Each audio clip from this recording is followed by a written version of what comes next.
So I'm really excited to bring you Elena Nadolinski, founder of Ironfish, and Craig Timm, their general counsel.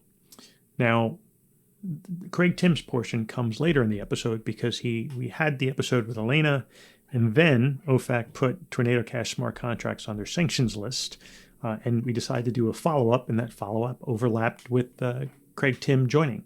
So we had that at the end of the episode. And what's really interesting about this episode is that Ironfish, which is a project in startup mode, building a privacy token for on-chain private transactions. We had her on earlier, and we talked a lot about her as an entrepreneur, what led to the decision to build Ironfish, some of those gut-wrenching, pivotal moments that define you as a leader and an entrepreneur that she has had to made over the last few months. It was open, honest discussion. I love those kinds of discussions because you learn so much about a leader and the project and really the blood and guts and what makes these privacy coins tick. What are they really thinking about and what impacts their decisions. It's valuable if you're trying to build a project yourself. And Elena is very open about willing to share with entrepreneurs and people working on projects. And it's just, to me, it's fascinating. And you learn so much about the space to hear what they go through. And then we also build into why privacy is so important in transactions and sort of dispel this myth of that a right to privacy is somehow nefarious or not for the greater good. In fact, it's a very important part of the evolution of blockchains and the use of blockchains in transactions. We also it's really kind of funny because we talked a lot about that. We talked even about Tornado Cash and the elliptic report that linked some of these illicit transactions to Tornado Cash. And then I even made a mistaken but oddly prescient reference to the OFAC report that came out last October as referring to Tornado Cash. It didn't, but I was just having a vision. I wasn't wrong. I was having a vision. So at any rate, so we added that part with Craig Timm at the end of the episode where we also talked about this. And so what you get is sort of this really interesting podcast that sort of evolves through the pivotal decisions underpinning Ironfish, talks about the importance of privacy and some of the regulatory issues that are being seen. And then we kind of add on this perspective in the post-Tornado Cash smart contracts, I don't know what we call that era, but the event, and we talk about that. So what you end up with is a really intriguing, intricate mashup, although structured mashup of like all these different issues and privacy tokens. So I think it's a phenomenal episode. I'm really excited to bring it to you. I think, if you're going to listen to this episode, you should listen to it with an open mind. You should listen to it with open ears. You should get yourself in that mental state where you can be present and listen to every part of it because there's just so much here and you can learn a lot. And if you're not asking the right questions, you're not listening actively enough. As I always say this with the podcast anyway, like I try to really lay things down in a much more it's nothing fluffy here. Everybody who listens to this is mentally engaging and benefiting. It's not just something you put on as background noise. So at any rate, and if you enjoy this podcast, share it with others. I love to see this being talked about on Twitter and social media when the podcasts come out. And, listenership is just continuing to go up. I think people are getting the word out, and I think the show is getting a lot more interest, and it's wonderful. So please continue to press it because I think there's a lot of dialogue going on here. There's a lot of value that we present that it could be valuable to a number of people. And that's really the central mission of what I do. I mean, I don't even take a sponsor yet, if you happen to notice, by design. I don't know how long I'm going to do that for, but anyway. So with all that said, I welcome you to enjoy the show. And with that, I bring you Elena and Craig from Ironfish. Welcome to The Encrypted Economy, a weekly podcast featuring discussions exploring the business, laws, regulation, security, and technologies relating to digital assets and data. I am Eric Hess, founder of Hess Legal Counsel. I've spent decades representing regulated exchanges, broker-dealers, investment advisors, and all manner of fintech companies for all things touching electronic trading with a focus on new and developing technologies. This is Eric Hess with The Encrypted Economy. And on today's episode, I am so excited to have Elena Nadolinski CEO and founder of Ironfish, on the podcast. Welcome, Elena. Thank you. So glad to be here. Yeah, so glad to have you. So, got a lot to cover today, an exciting podcast. But let's start off with your background because it's quite interesting. Yeah.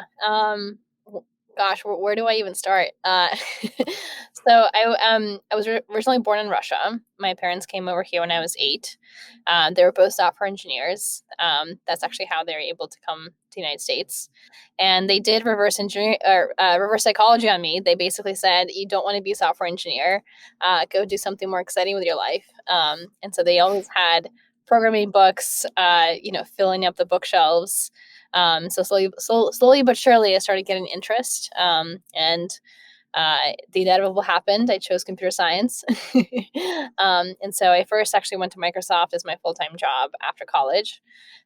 Realized I wanted to join the startup world and moved to Silicon Valley to join a company called Tilt. Tilt unfortunately didn't make it as a startup, and so we were acquired by Airbnb. And while I was there, 2017, 2018 era, uh, the entire city of San Francisco was kind of talking about crypto. And so that was kind of my introduction to even discovering crypto and the Ethereum community. And I can go on from there, but that was my introduction to tech and crypto. Excellent. Well, we'll go a little deeper into it. I think you have some tidbits of people you met early on and ways that they inspired you and kind of moved and shaped you to where you are now. Yeah. So the way I discovered crypto was from a dinner. So I think it was mid 2017. I went to a dinner at Juan Benet's house. Vertical Labs used to kind of live and work at the same house. And it was such an incredible environment. Everyone there was talking about Ethereum. This is, I think the price like went to 30 or something. Uh, and I just remember kind of Googling the way back of what is Ethereum? And reading tutorials about it. And I'll be honest, I didn't quite understand the significance of it at first. But I did decide to attend ETH Waterloo, which was the first Ethereum specific hackathon that ETH Global sponsored at University of Waterloo. And when I went there, I was just blown away at how open the community was. Obviously this is a very early space, but everyone there was just so accessible. MakerDAO team was there. Vitalik was there.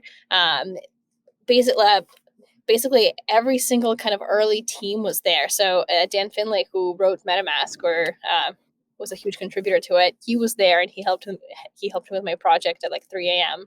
So I was just amazed at how open and welcoming the community was. And I kind of knew right there that I wanted to be more involved with it. Excellent, excellent. And now becoming an entrepreneur. So tell us a little bit about Ironfish and what inspired you to go down this road. Yeah, so actually that very first hackathon project, and I went to many more hackathons, kind of went down to the path of NFTs, but the very first hackathon project was about decentralized video streaming. So the project itself was, how do you take a video file, chunk it up into many smaller pieces, put it on IPFS, which is a decentralized video storage or file storage, and how do you make that accessible in like a decentralized video streaming environment? So one thing that I realized is that even though Ethereum is marketing itself as this world computer, it's not really a world computer in the sense that you can't exactly give it a video file to transcode. That doesn't quite make sense. So I was really focused on how do we create a network that has honest compute, meaning that if I give a server a complicated task to do, like transcoding a video, how do I have a system such that if that server gives me an output, I know that the output is correct without redoing the computation myself? And so I went to meetups in San Francisco. There were a couple projects working in the space. And so I met TrueBit, for instance, and I kept asking the question of, how do we have a system that has honest compute? And slowly but surely, people led me to zero knowledge proofs. There was one person at a party, at a happy hour, I think. I was talking to them and they said, you should really read this Pinocchio paper, which was kind of the foundation paper that led to Zcash's Sprout first algorithm for privacy transactions. So that's kind of how I discovered zero knowledge proofs. And when I decided to quit my job at Airbnb and join crypto full time, I realized that privacy in particular was such a huge, huge opportunity and a very huge gap in the ecosystem. So at the time, 2018, 2019 era, many teams were working on how do we create stable coins? How do we have higher throughput of transactions? But almost no one was working on privacy, which to me was, such a huge gap. How do we make this decentralized payment system without privacy? That didn't quite make sense to me. So that's kind of how the idea of Ironfish was born, was how do I focus on bringing more privacy into the space such that the user does not have to give up private transactions or their transaction history in order to interact with crypto assets. Excellent. And you also have you went on a podcast with the ZKP podcast. Yeah. Sometimes I do a shout out for other podcasts. That was where I think I got introduced to Ironfish. Nice. And I think I told you I went to my son, who, he's going into college, so I'm a little older.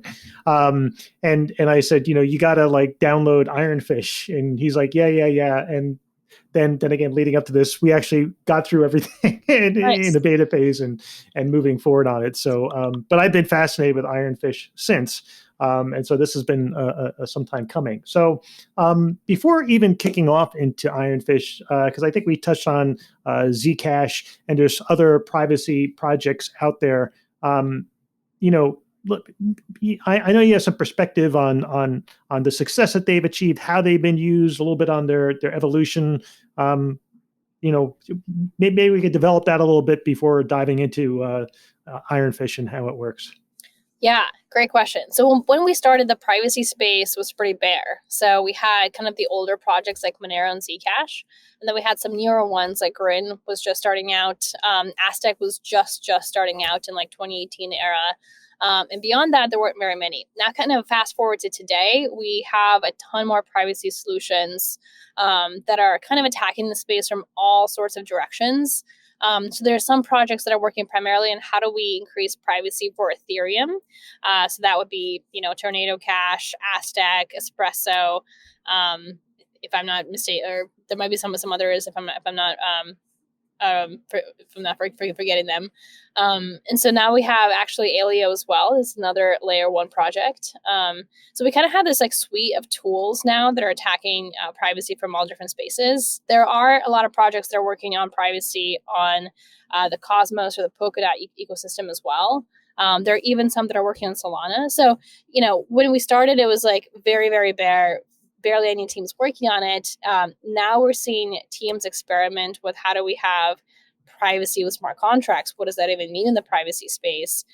Is it better to have a solution that is very focused on a particular chain, like doing a privacy solution for Ethereum, Cosmos, Polkadot, et cetera? Or teams like ours, where can we build a more generic privacy layer that kind of integrates with all of them? So I think it's really cool, honestly, to see so many projects enter the space because we're seeing so many different kind of attempts at what privacy means in a fairly transparent environment. And the fact that we all have different approaches is really cool because we're kind of experimenting with what the public actually wants. And how do we make privacy seem less of a scary thing? Because if you talk to anyone outside of crypto, like their first kind of question is like, whoa, like this seems really scary. Like, how do you make sure that bad actors don't use your platform? And so the fact that we're having so much innovation in the space, I think is a really good thing. Excellent. So now we'll shift gears and we'll start talking about Ironfish and what you've experienced there. So what is Ironfish? How are you looking to be different than some of the other projects? Like explain, how your offering is going to be, distinct. Yeah, so we kind of looked at the space and kind of like what I was mentioning before, there are a couple of projects that are doing their own layer 1 privacy solutions that are, in my opinion, fairly siloed. And I'm not, I don't want to kind of criticize any of these projects because we're standing on shoulders of giants for sure. I appreciate everyone who's working in the space because quite honestly, privacy is extraordinarily hard to get right. Not only from a technological perspective, but also from usability perspective and even a regulatory perspective. But yeah, so we do have some, projects like Monero and Zcash, who are, in my opinion, are like layer ones that are fairly siloed. Even Elena, I would say, kind of falls in that category as well. Then there's like projects that are, in my opinion, too chain specific. So there are certain projects that are kind of offering privacy for only a particular chain. And so for Ironfish, the way we took the approach is, well, we as an industry have the tool set for the best available privacy. How do we make it into this generic layer that any crypto asset can actually use? So what we're doing in Ironfish is, right now, what your son kind of play with is a base layer one chain that only supports private transactions. And the next kind of phase is, how do we integrate with other chains using bridges such that any crypto asset can be transferred from an existing chain over to Ironfish, so a user has the benefit of full privacy for any of their crypto assets. Excellent. And what's the relationship with Zcash's sapling Yeah. to Ironfish? Yeah, so we bootstrapped using Zcash's sapling privacy mechanism. So to kind of take a step back, like what is sapling? So sapling is a privacy mechanism that took an approach of a UTXO model. This is very similar to Bitcoin's model, and use zero knowledge proofs to encrypt transactions and have validation still happen in a fully encrypted way using zero knowledge proofs. So what I mean by this is that using sapling, you can actually make the entire transaction fully encrypted, so it hides the sender, the receiver, and the amount. And the validation happens through an accompanying zero-knowledge proof that says, even though you cannot see the specific details of the transaction is still valid. So we kind of took that privacy mechanism and built out, Ironfish around it. But Ironfish is not a Zcash fork whatsoever. It's actually from scratch, and we can talk about the journey of how we got there. And so we really just took the privacy mechanism of Zcash and made that into kind of the core privacy mechanism.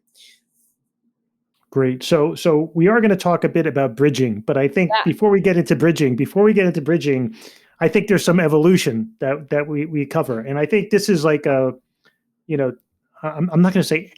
Every part of the podcast for me is always fascinating, right? So it's not like I always have a hard time saying this podcast is great. Every podcast I do is great, right? And I'm excited about all of this. But in talking to you in advance, we talked a bit about the evolution of the project, and I think that's so rich, just because how you progressed as an entrepreneur, thinking about different issues, pivoting on certain different points. Obviously, there's a lot of thought that goes into those pivots, because those pivots, you can't take them lightly. You can't come in one day and say, I'm going to do it different this way, and then come in the next day. No, you've got X number of pivots, but if they're well executed, the project's better for it, right? So let's take a few. You started building entirely in Rust, and then you moved to TypeScript. I always hear about Rust in these projects. I don't hear so much about TypeScript. Of course, I'm not a developer. I'm a lawyer who has some technical capabilities. But why did you make the change from Rust to TypeScript? Yeah, great question. So before I answer that, I do want to say, if there's any entrepreneur listening to this podcast, feel free to reach out to me if you want to talk about your journey. Our journey in particular was very nonlinear. We knew we were always going to be focusing on privacy, and we did. But the way we kind of shaped the product has actually did change over time, which is kind of what I'm about to talk to. But so we started entirely in Rust. Now, Rust is an amazing programming language. If there's any kind of engineer that's listening out there, it is a very strict language. It is now being used for a lot of security tools. So if you work at Square or even Dropbox, or at Facebook for some of their encryption stuff, you will see some people using Rust. And we started out with Rust also because some of the open source cryptography libraries that we wanted to use were also in Rust. Now, the downside of Rust that we personally realized is that, in our opinion, it was still a fairly developing language, and the open source ecosystem wasn't quite what we wanted it to be. And our development speed was greatly impacted, meaning that something that would anecdotally take us 3 days to write in like Python would take us quite a bit longer to do in Rust. And so for us, we kind of chose the speed of development. How do we experiment with our product much faster?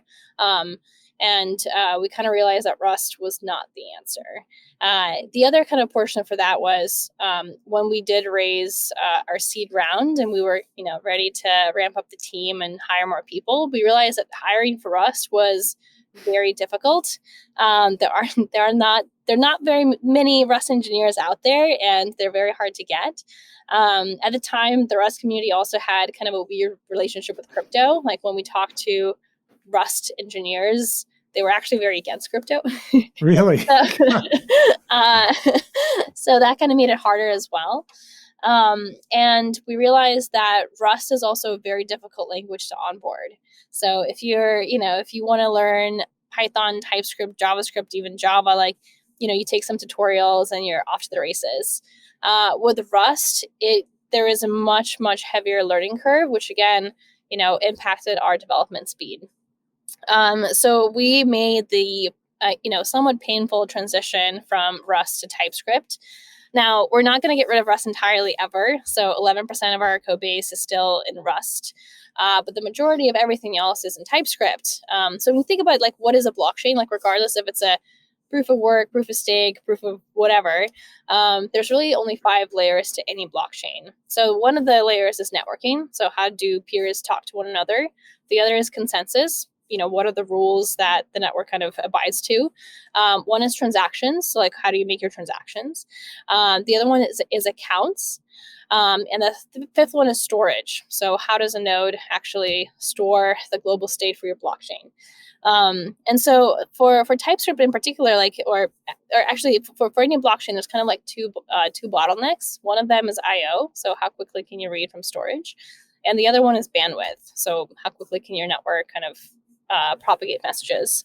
And so you can actually get fairly far with a non-optimal language like TypeScript. And you can look at your bottlenecks and over-optimize them in something like Rust, which is kind of what we're doing right now. So Rust is ironically creeping back into our code base as we're looking to optimize some of the bottlenecks that we're seeing. So overall, I actually think it was a good decision because it made us move so much faster. It forced us to listen to our users. It forced us to over-optimize on kind of logical steps for how to make the entire system better. And we were able to build so many more supporting development tools that let us have more visibility into how the node is operating that I think would have been extremely hard for us to do in Rust.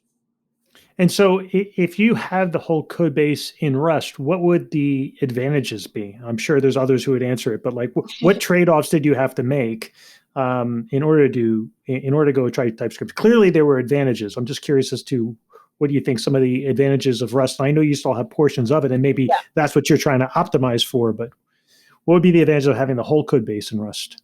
So Rust is good for 2 things, correctness and speed.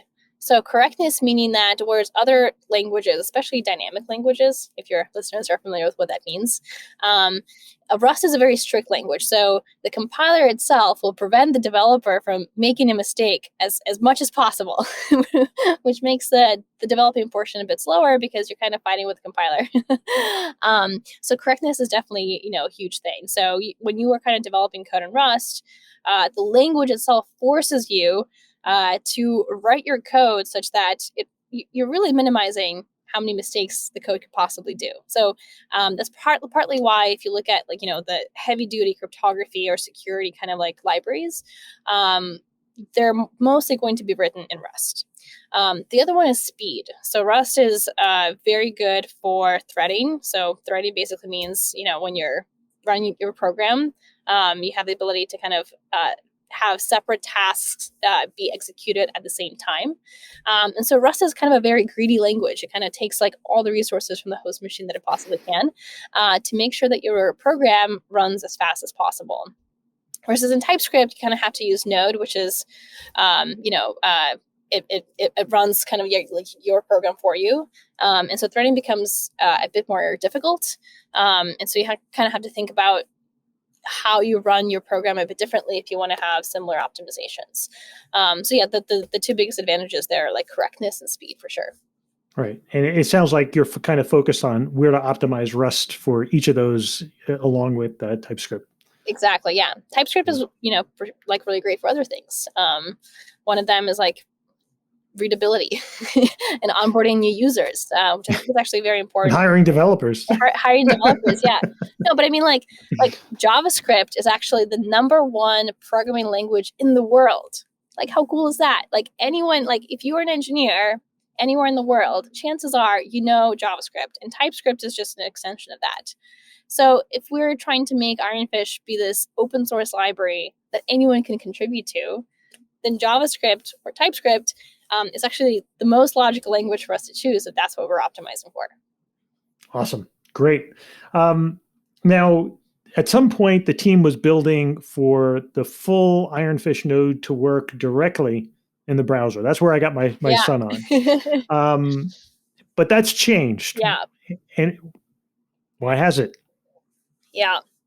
So that was kind of like one of the pivots. So again, we knew we always wanted to focus on privacy, but how we wanted to focus on privacy has changed over time.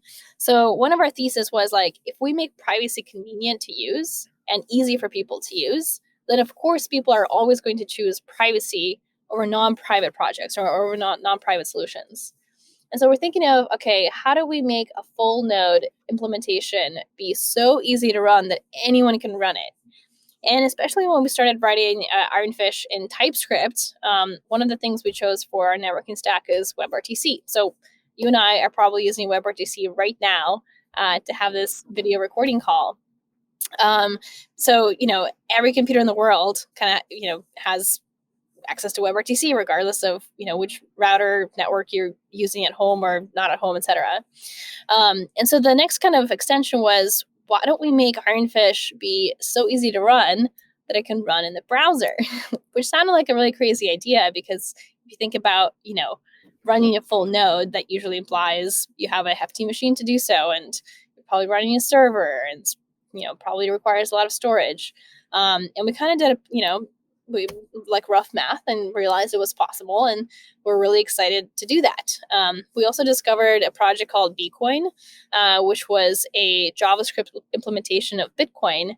And we looked at some of the stats for Bcoin, and in, I think, 2019, when the project was maintained, it was the second fastest Bitcoin client for syncing speed. And so we thought, wow, like this is amazing. Like this is a clear example how not only can JavaScript run fast or be optimized, but you can actually have a full node in the browser. So we're really excited about this idea. And then we started talking to our users. We launched our testnet, and we started asking users what they cared about. And we realized that people didn't quite care about running a full node in the browser. And they cared for other things, like they were very much used to interacting with the command line. They did want a wallet kind of user interface, but they didn't particularly care if it was full node in the browser or something that was more familiar to them. And so we kind of realized that even though it sounded really cool, it wasn't extremely practical or useful for our users. Excellent. So and so now it's run from the command line, and it's easy to use, but it's not browser based, and you don't run into all those issues. Then I guess the third one to cover is also really intriguing. Is initially you hadn't looked at bridging to other chains. I think it was all going to be self-contained, like one L1, I guess, and that's it, right? Or am I? Nope, one L1, right? Yeah. And then you decided to expand the bridge to other chains. I think it's interesting number one, why? But I mean, obviously, we're everybody says we're in a multi-chain world, and I think maybe that's been covered. But also the how you decided to go about the bridging, because there's this podcast has done a lot on interoperability. And when I say a lot, we've had Raphael Belshore kind of walking through all the decision making processes for how do you become interoperable. We had Thomas Harjono, we had Juan Chain on talking about interoperability and bridging. But there's all kinds of bridges. And Yeah. so how did you number one, how did you decide that was probably going to be pretty quick? And then what was your journey like to figure out how to go about, what solution, what mechanism to use for bridging? Yeah. Um, so you're right. We did start as an L1. And at first, our thesis was if we make privacy really easy to use, people will come. And then 2020 happened, and we saw an explosion of creativity happen in the DeFi space. NFTs happened, DAOs happened, lending protocols happened. There's just so much creativity that was happening on Ethereum, and it felt like we were intentionally building something that was so siloed and wasn't interacting with all this creativity that was happening in the space. And so we quickly realized that people want privacy, anecdotally and also by action, and we can provide really good privacy by bridging to chains like Ethereum and letting people have the ability to transfer their existing assets onto Ironfish for full privacy. It's really hard to convince someone to sell their existing crypto assets, that convince them to come into the space in order to buy Ironfish, primarily because of the privacy. We realize that people want to keep their current assets but have them be in a private environment. And so the idea now is, okay, well, Ironfish is actually extremely well positioned to be this core infrastructure layer for all crypto to provide privacy for all chains. And the solution that we kind of came up with was to bridge to other chains and allow users to transfer their existing assets onto Ironfish, so their existing assets can now have full benefit of privacy. And then in terms of bridges, so bridges is a huge topic. I'm so glad that you had other kind of podcasters or podcast attendees, take a stab at explaining bridges. I think bridges originally, when they first kind of came into the scene as a concept, even I think like in 2018 maybe, they were kind of a scary concept. And a lot of initial bridges were fairly centralized, and people didn't really trust them very much. Fast forward to today, we have a ton of bridges. Every time you have a layer 2, there's actually a bridge that goes from a layer 1 to a layer 2, which I'm not sure if people realize. Layer 1s to layer 1s, we have a ton of bridges there as well. We have entire companies, billion-dollar companies, where they're focusing on bridging chains to one another, or bridging kind of transaction calls from one chain to another. We've also seen a ton of hacks. I'm not going to go into all the hacks, and I don't remember the aggregate sum of money, but it's definitely an eyebrow raising sum of money that was lost through bridges. I don't think that that's the end of bridges. I think like we as an industry are learning some of the mistakes from those projects. And so for us in particular, we kind of looked at this and said, okay, well, there's such a huge effort in the industry to figure out how to make bridges, and we're learning quite a bit. And so for us, either we as the company are going to maintain the bridges that I described, or we would partner with existing bridge operators and convince them to provide the benefit of people bridging to Ironfish. All right, so we're continuing this podcast a couple of weeks later, oddly after the sanctioning of Tornado Cash smart contract addresses by the Department of Treasury, and then coincidentally, Craig Timm joined Ironfish as their general counsel, and he has a story. So we're going to continue with the background on Craig, why he moved into this space, and then we'll get a little bit into post Tornado Cash OFAC sanctioning. So Timm, welcome to the podcast. Sorry. No, that's okay. Thanks for having me. This is great. So this is day 2 for me at Ironfish. I spent the last 6.5 years at Bank of America, helping to lead their anti-money laundering program. So the program that banks are required to have to try to keep bad guys out in the first place, and when they get in, to try to get them out. Before that, I was a prosecutor with the Department of Justice for many years. So I started as a prosecutor in Arizona, prosecuting drug cartels, and then moved to headquarters where I led what's called the Money Laundering and Bank Integrity Unit for the Department of Justice. And it is the unit that focuses on the intermediaries involved in money laundering. So banks, bankers, accountants, lawyers, and actually specialized in criminal violations of anti-money laundering laws and economic sanctions laws. So not just where you violate the law, but where you know what the law is and you violate it intentionally. Great. And so now you've decided to join the Ironfish team, leap of faith into Web3, or a different side of things. So what spurred that decision? I think it's a couple different things. I think one, as I've learned more about the Web3 space and blockchains and cryptocurrency over the last several years, you can really see the potential, or I started to better see the potential for this technology doing the same thing to finance as what it's done to travel, what it's done to information, and that is make it faster, cheaper, better, and more accessible. And so, frankly, the big banks and the traditional financial institutions are just going to have a hard time moving fast enough to keep up with the pace of change. And so I was interested in the space. And then as I learned more about what Elena and the Ironfish team are doing, I really saw a chance where I could come in and help, because I think, when you think about the traditional finance world or traditional government, they're missing some pieces of what's happening today. One, I think the lack of privacy that exists on blockchains today. I don't think people appreciate that.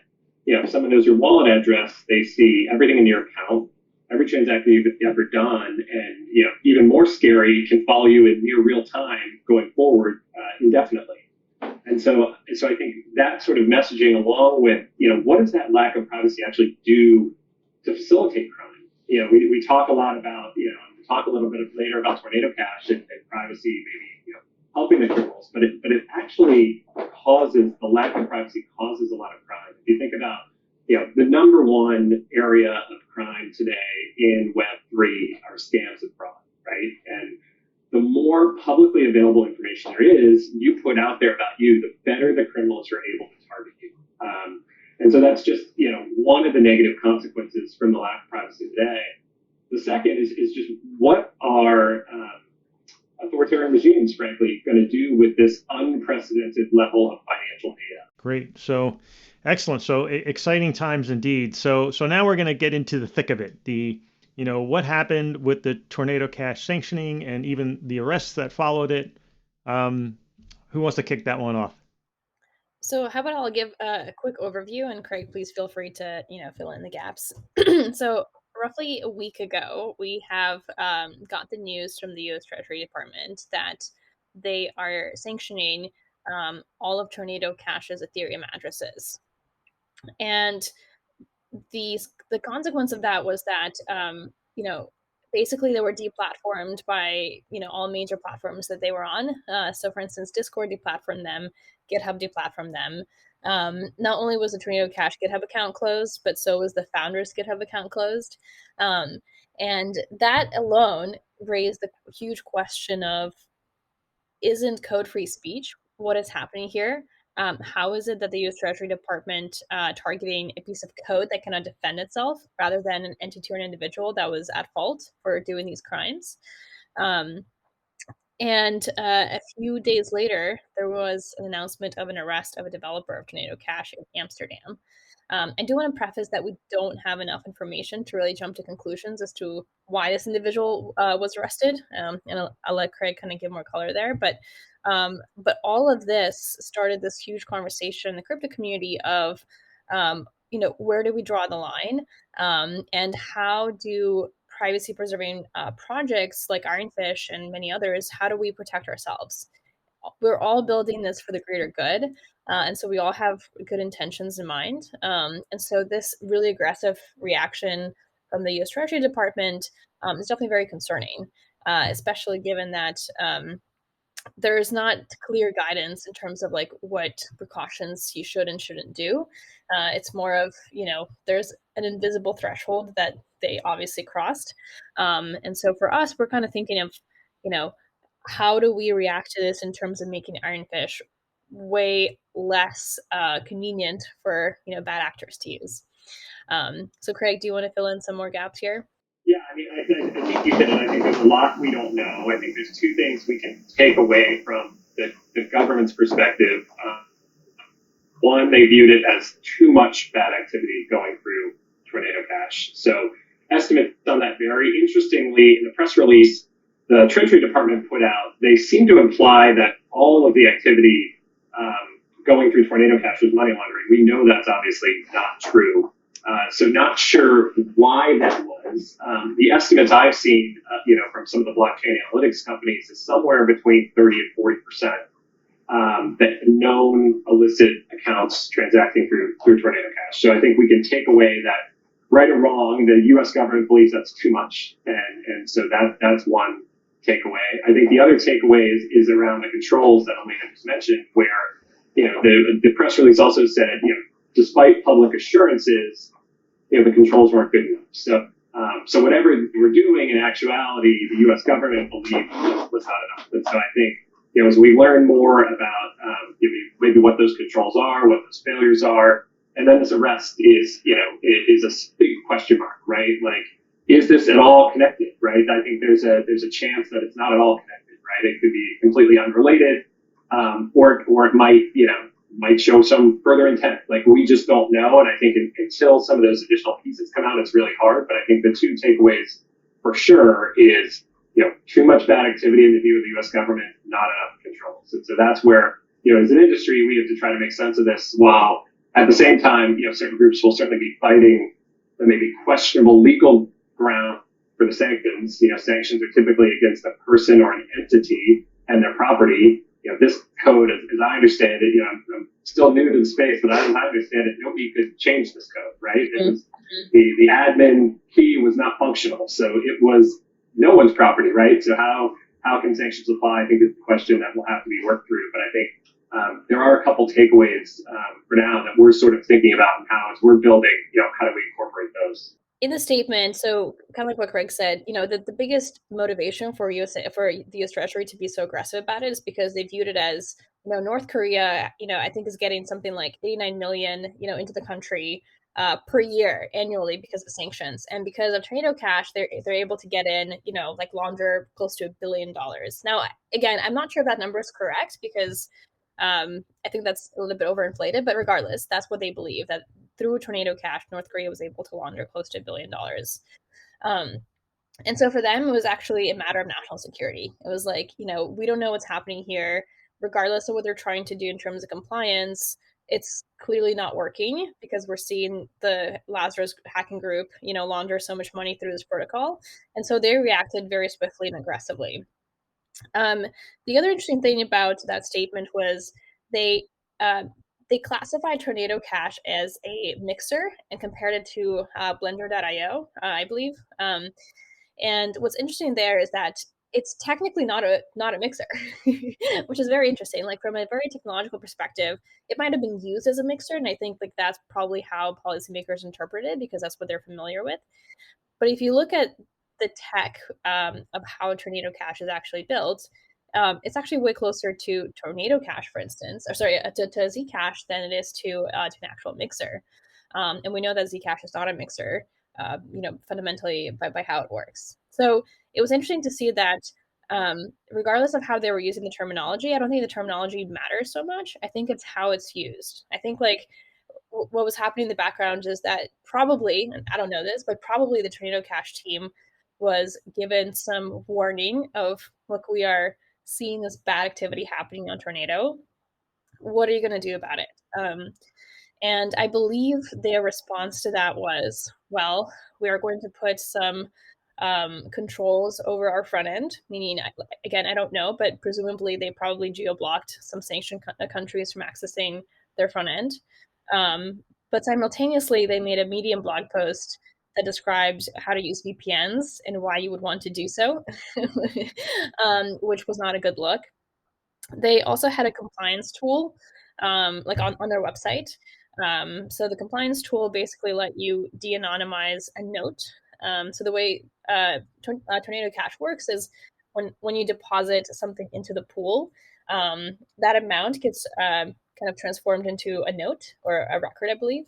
And so each record or note has a view key, and using the website, you could produce a PDF that shows where the note came from and where it's going to.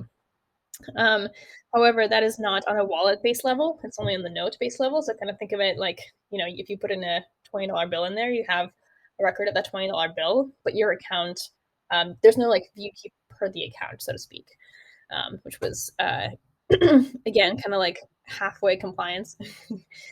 And, I don't want to kick down a team that's obviously going through a tough time. It's more like us analyzing what happened and how the U.S. Treasury interpreted their efforts into the like immediate actions that it produced.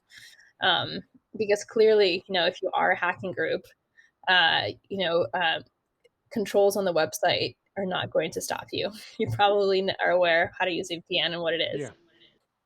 That's for sure. Like the people who are most interested will figure out how to exploit it to their advantage the best, So half measures, provide the back door, unfortunately, and I think that's certainly probably part of the intent behind it. So now we shift gears. The dust hasn't settled. The dust is still hanging in the air, but Oh, totally. as a as a the founder, as a general counsel coming in, I'm sure you're starting to think like, okay, what does this mean for the broader industry going forward? Like, what does it mean for privacy coins like Zcash, like Monero? What does it mean for IPFS where you can store, where you can have smart contracts or cross-reference and, not be centralized? What does it mean for what you're trying to do or others?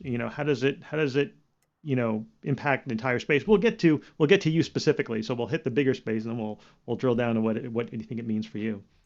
Well, it's funny that you said we're waiting for the dust to settle because what's happening is that when the sanction news came out, I think it was Monday of last week, so a week from now ish. A few days afterwards, people started dusting uh, famous wallets.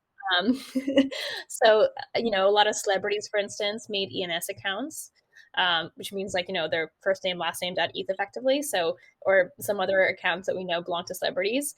And so people have started sending a tiny bit of ETH from the Tornado Cash pool to these accounts. And so, by the sanctions order, technically these accounts are, now affected. And so what's happening is that, protocols like Aave or DYDX are forced to block these accounts that have nothing to do, I mean, presumably nothing to do with this, with any of this. But they're technically now tainted with Tornado Cash because people have been sending them. I mean, it's like I think driving. that's probably more of a tool issue than an actual risk of criminal prosecution issue. That's sort of my understanding. I mean, it Well, raises the issue, but it's a tuning. It's a question of how you've tuned your tools. that's the Um, question of like yeah. how far is like if you are 2 hops removed from Tornado Cash, is that enough? If you're 3 hops removed, is that enough? If it's clear that somebody dusted your wallet, is that okay? Like, how do you make that clear, right? So there are all these questions that are coming out of like, how do we deal with this? And so I was on a Twitter space that I think you participated in, and someone brought a really good point of like, yes, there might have been 30 to 40% illicit activity on Tornado, but 60 to 70 was not illicit activity. Like people put their real money in there, like that could be their savings, that could be like their actual money. And so now you are blocking normal people from accessing their funds or from cashing out, because the USDC, like a circle, basically stop supporting Tornado Cash as well, and so those people are not able to withdraw their funds basically. And so that raises a pretty big question of how does the crypto community react to this, and what are the guidelines that we're putting in ourselves to make sure that regular people are still unaffected. And honestly, that's still a huge question, and people are clearly not aware of how to do that because you still can't use your account on Aave or DYDX if your account has been dusted, regardless of how obvious that that's what happened. In terms of like IPFS, and I'm not sure how they're going to react to this. And like one concern that people had was, GitHub did deplatform Tornado Cash, and so again, it's isn't code free speech? Why did that happen? And for crypto kind of companies going forward, do we use GitHub as this main storage platform or something else? So I have seen like IPFS being mentioned in that regard, but I'm not sure how they're going to react to it. I don't think they have much control over what actually gets put in IPFS. So I think from what I can tell, I think they are kind of avoiding this argument or this conversation because it is kind of messy to define what is right and wrong here.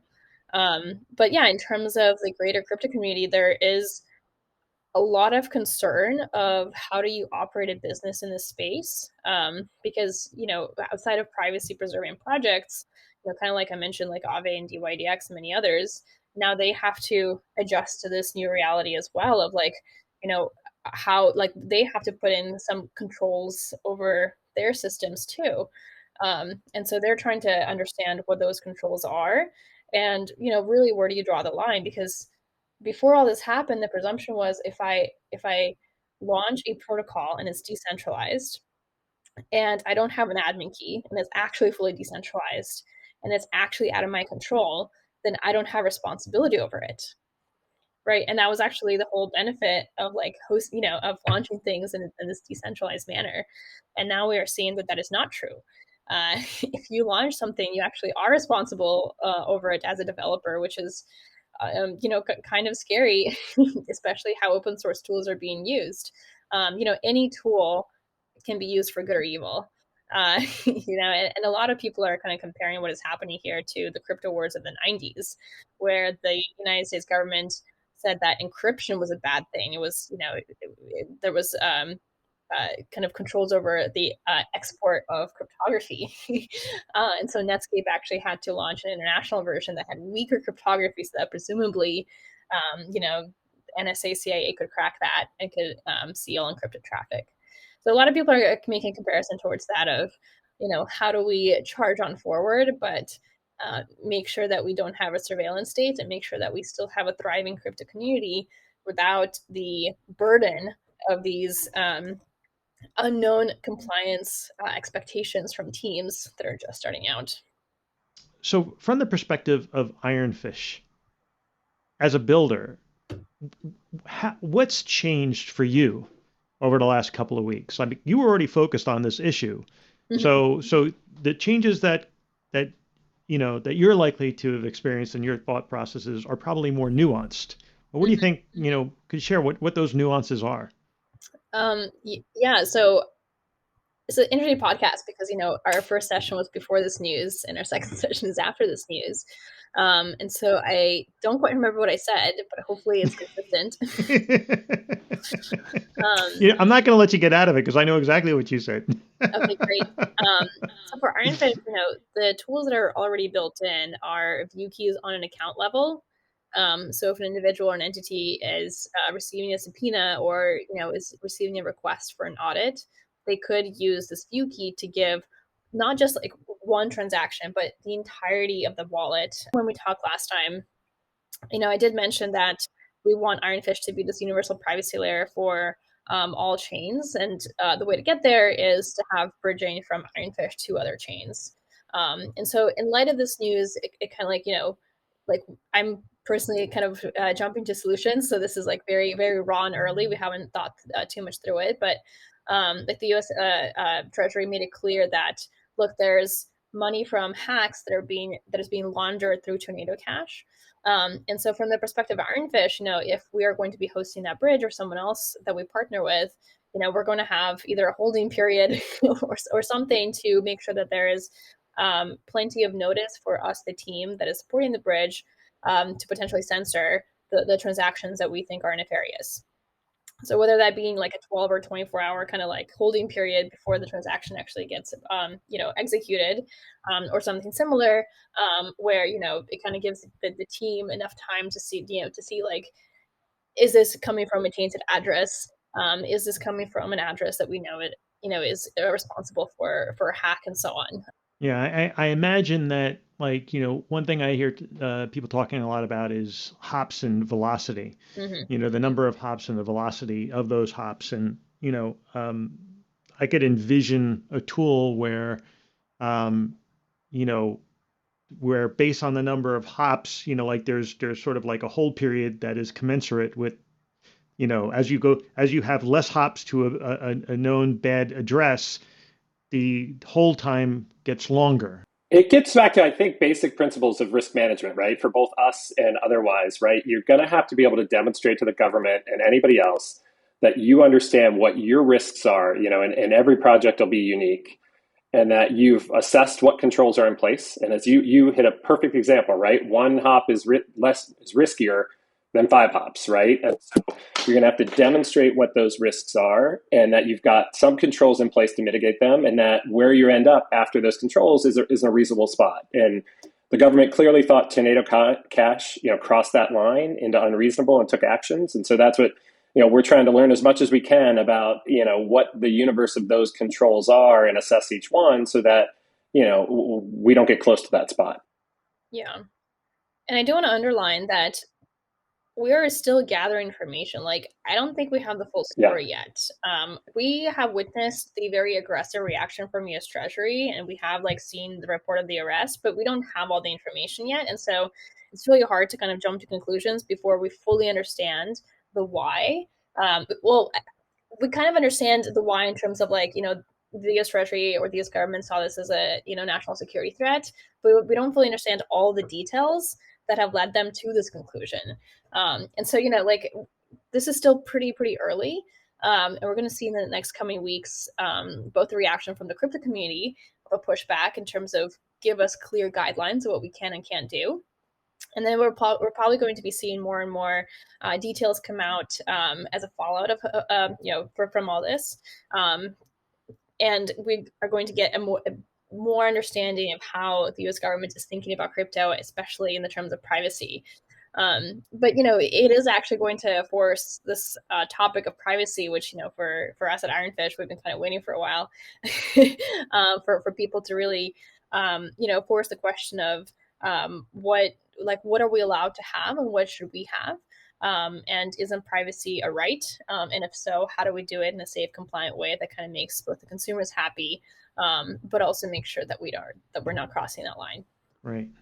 So I'm going to go into the next question I had on this, which is going to be maybe a tougher one, which is, what's the bullish case for the sanctioning of SC addresses? Now, I'm not about to suggest that there aren't people who's had their funds locked up and that there isn't, damage and pain being felt by those in the crypto community.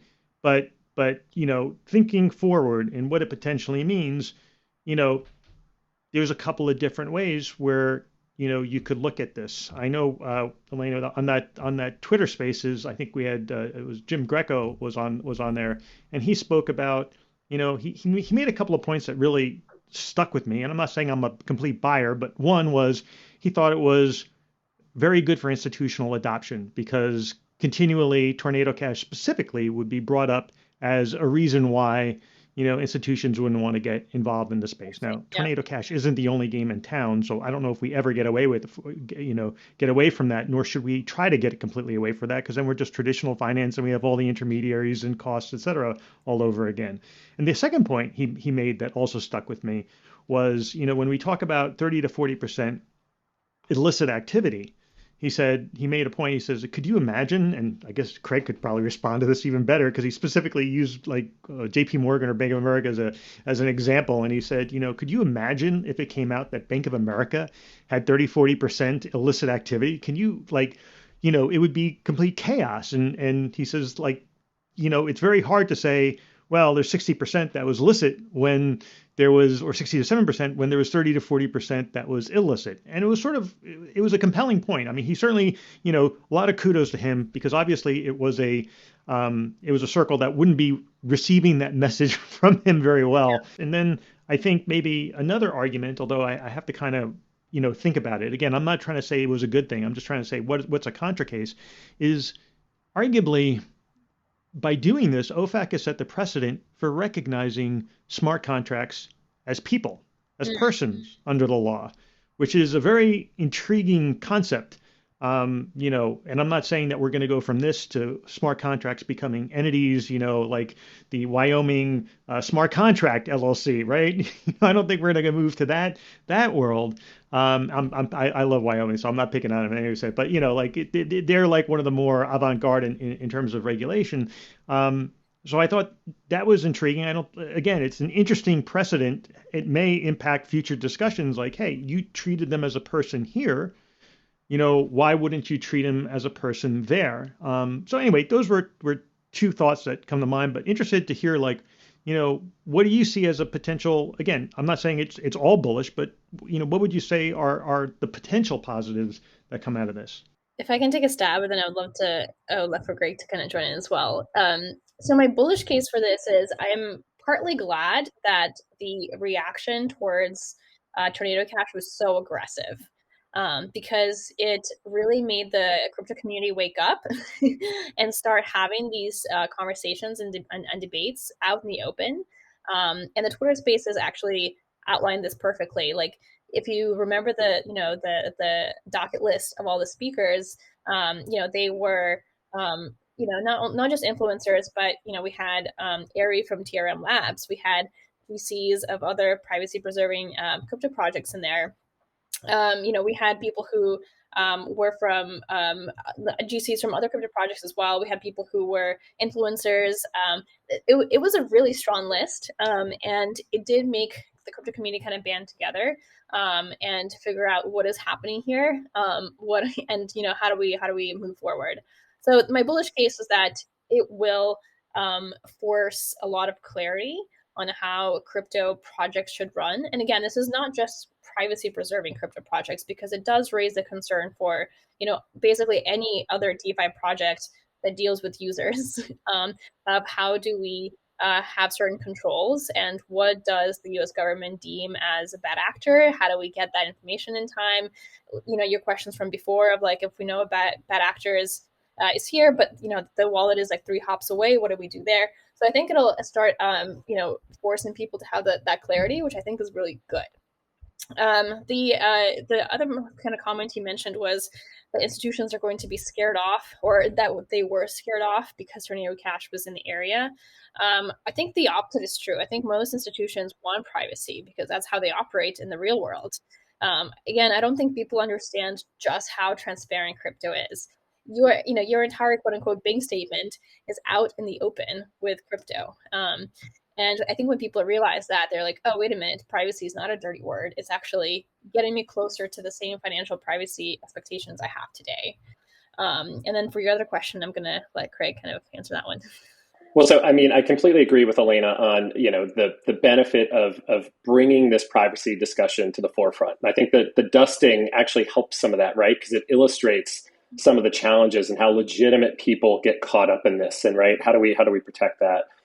I also think an alternative bullish view would be, look, the Lazarus Group is targeting our community, right? Like, they're stealing these funds from Web3 projects, right? And so the government is saying at the same time, that's not acceptable, right? And we are going to use the tools that we have to go after these hackers that are targeting us, where, our users are victims, right? They're losing funds. So it doesn't mean that their sanctions are in this case are right or even legal, maybe in some cases. But I think while we feel there's a war on crypto, and there may well be, they're trying to fight a cyber war at the same time, and we're one of the victims of that war too. So I think it's just a lot more nuanced, I think, all around than black and white here. Right, and obviously, I think I don't think there's many who believe that OFAC is suddenly going to say, okay, we screwed up. We shouldn't have thrown Tornado Cash as smart contracts. Sorry, guys, forget about it. We'll move from here. I don't think anybody believes that's going to happen. There may be challenges. There may be specific challenges. And, I think those challenges are healthy because, the next question is, if they sanctioned these smart contracts on Tornado Cash, what's next? And how aggressive do they feel about using this tool? And if that's the case, then it really it really has an incredible chilling effect because, while now we're trying to sort of figure out, and the dust will settle, and we'll figure out how to, hopefully there'll be ways for people who've been hurt by this, who are illicit, not illicit, but licit exchanges will be able to get their funds unfrozen, et cetera. The big question is, the potential chilling effect going forward. If this is a tool that suddenly OFAC feels like, oh, you know what, we done this smart contract, we should sanction, or that smart contract, we should sanction. So without clarity, it does have a chilling effect. Yeah, I don't remember the exact analogy that someone brought up in the Twitter Spaces, but this is analogous to, like if Steve Jobs were alive. Like if someone did a crime on the iPhone, then Steve Jobs goes to jail. In a way, I mean that's kind of what's happening. And again, we don't have all the details. We don't exactly know why the developer was arrested, who was connected with Tornado Cash. But that's kind of the analogy that people are using of, if I am putting out open source code, and that open source code gets used for nefarious reasons, it is very scary if the author of the open source code was deemed responsible when they had, technically no relation to the actual crime that has occurred. Right.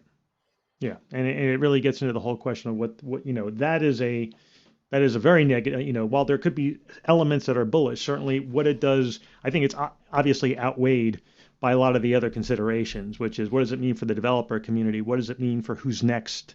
The willingness to use that as a tool, and just, even what it means for, freezing of other people's funds now in sort of anticipation of this and not knowing how many hops.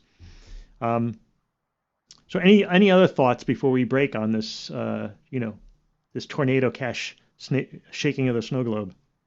I mean, I guess my final thought is, crypto can't go forward without privacy. So whether it be us or Aztec or, Espresso or any of the other teams that are working on privacy, privacy is a must for crypto to be to like fulfill its its final dream. So we're as a community are going to be figuring out these questions. That's pretty inevitable, but the future is probably going to be some middle ground of privacy with compliance, and that's very much what we're working here on Ironfish. And it's not going away, right? And so I think the U.S. government, as they think through this and think through their next response, is the technology is there, right? It's out there. It's going to be deployed somewhere. So if you're the U.S. government, I think you want that innovation here. I think just like they ultimately concluded with the internet and the encryption wars the first time around, better to have it here, better for the American people, better for the American economy. And so we're an American company that wants to be here, right? We want to work together and we want to figure out the right way to do it. Yeah. And we also have to, on that point, there's also the SEC involved in that one as well. But yeah, so, well, listen, it was great to have you both back. The timing of our podcast, I feel like it was like the perfect setup for this. Like, I feel like we were all set up, and then it happened, and it's like, okay, we're just going to pick up and now continue with what happened with the sanctioning. So again, thanks so much for being on the Encrypted Economy. Appreciate it. Thank you so much. Great.